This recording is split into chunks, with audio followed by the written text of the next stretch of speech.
One of the most common questions we get asked when people come in is, what materials do I need for concreting or paving? Now the key is, before you come to see us at Central Landscapes, you will need to measure the area you're working on, because that will determine how much of everything you need. If you're doing concreting, you're going to need some builder's mix and some bags of these bad boys. Builder's mix is a specific mix of sand and quality aggregate.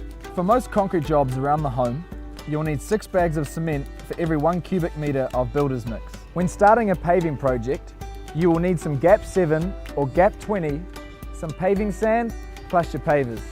GAP 7 is a fine metal which is compacted to give an even and firm subbase. GAP 20, which is a bit bigger, is often used in pathways where there's more use. And once you've compacted GAP 20, it binds very well. So to show you how it all comes together, here's a little example I prepared earlier. Once the base course is on, you'll need to lay some paving sand before the pavers go on, and make sure the layer is at least 30 mil deep. And don't forget, make sure you have enough pavers to cover the area.